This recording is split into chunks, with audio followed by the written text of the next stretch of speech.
So, good morning. I left you a little bit without talking. We are here in Duc In Altum, and I'm here for a reason today, obviously, connected with the gospel reading. But the readings are amazing, and I want to start with the psalm.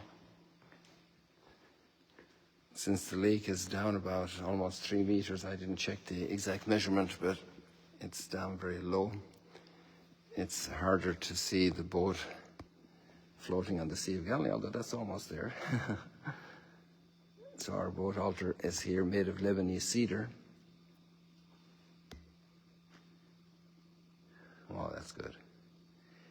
Made of Lebanese cedar, and after an intensive study of the boats of the first century. And so it's all about today's gospel passage, actually.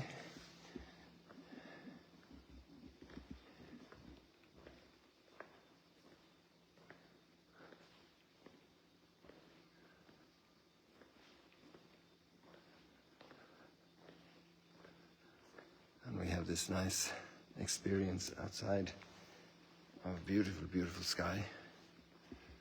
Also, long before it started, the sun just started to appear.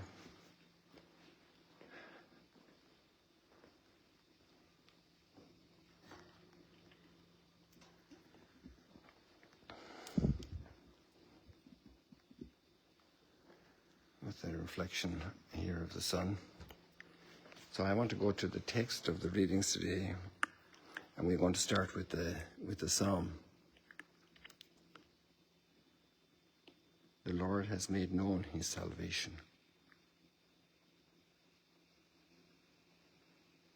And verse 2 is this particular response line. The Lord has made known his salvation. The Lord has made his salvation known in the sight of the nations. He has revealed his justice. He remembered his kindness and his faithfulness toward the house of Israel, toward the chosen people, towards all those who are grafted in. All the ends of the earth have seen the salvation of our God, even Ireland, even Tennessee, even Peru, even New Zealand, even Alaska and Siberia and Mongolia and Greenland and Iceland and Finland.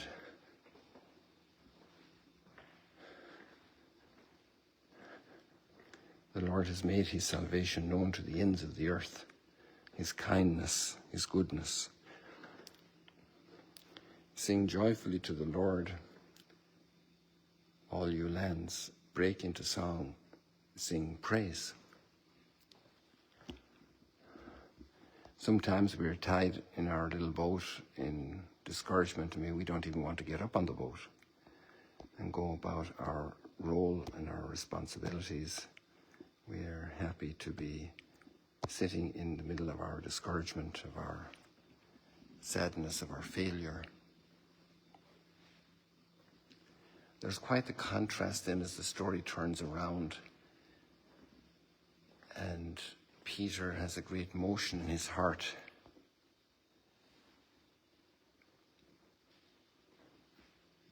And he gets on his knees and says, Lord, depart from me, for I am a sinful man. And that's why we want the Lord to make known his salvation.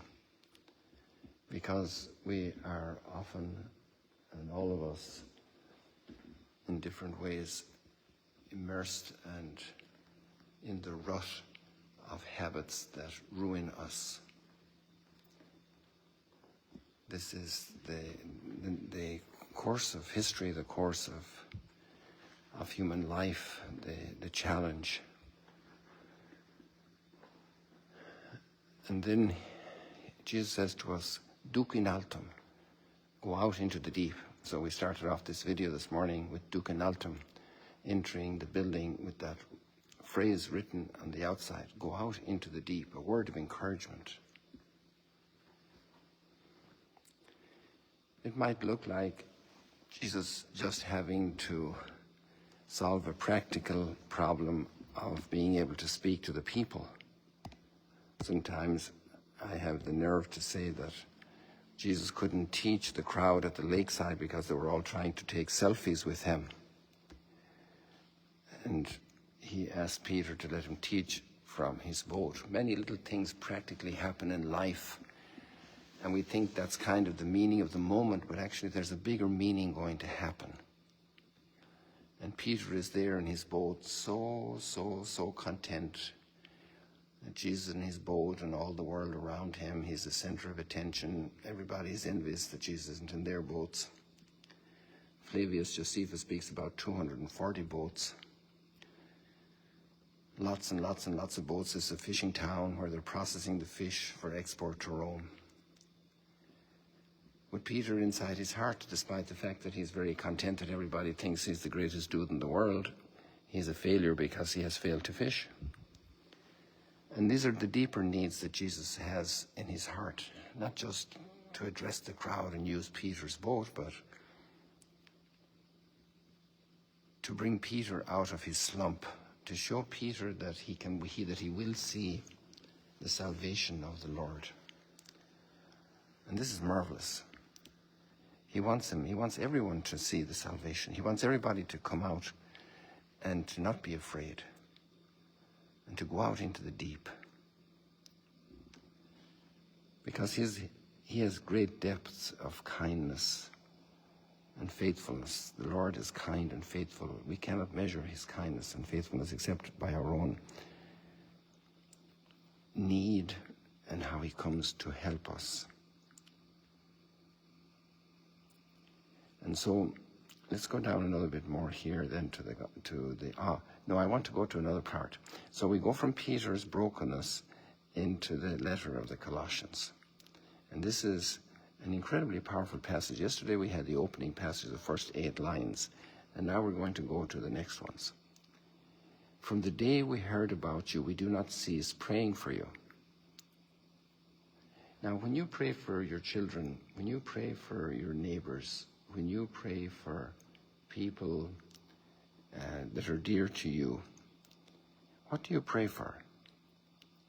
And this is what Paul is praying for, that you may be filled with the knowledge of God's will, through all spiritual wisdom and understanding, to walk in a manner worthy of the Lord, so as to be fully pleasing in every good work, bearing fruit, and growing in the knowledge of God, strengthened with every power in accord with his glorious might, for all endurance and patience, with joy giving thanks to the Father, who has made you fit to share in the inheritance of the holy ones in light.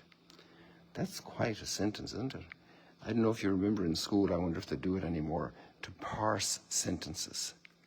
All the clauses, the main clause, the subordinate clauses, the adjectives, the adverbs.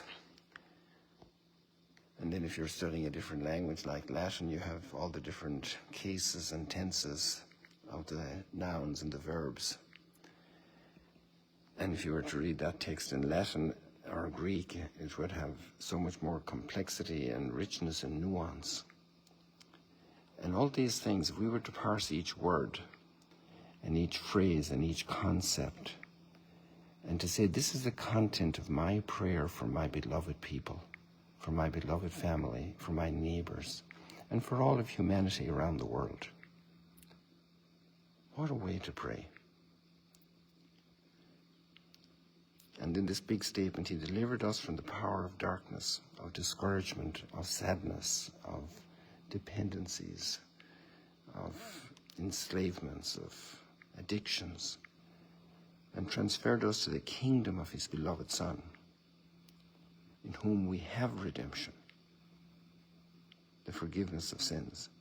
This is absolutely incredible, powerful. The Lord has made his salvation known. And this is for you, waiting for you. And by the way, just a little bit of news, waiting for you. Yesterday we had another group of pilgrims coming from Mexico. Some of them were very, very ill. One had very serious cancer tumors.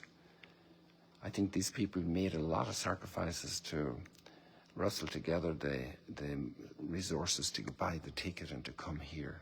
There was a large group, and many people were in real need. You could see it on their faces.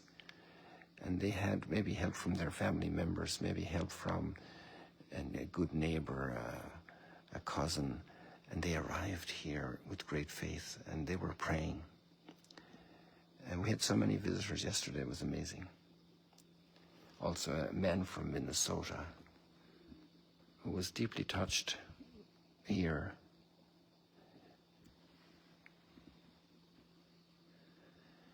We're waiting for you. Jesus is waiting for you. He wants to reveal his salvation to you.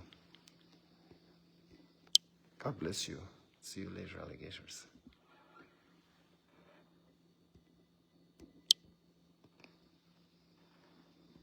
Duc In Altum, go out into the deep. You give so many words of encouragement to your children, to your spouse, to your parents and grandchildren. God bless you. You're part of that mission of encouraging people, of lifting them out of where they are to see the incredible gift that is of life for the depths of our soul for eternity.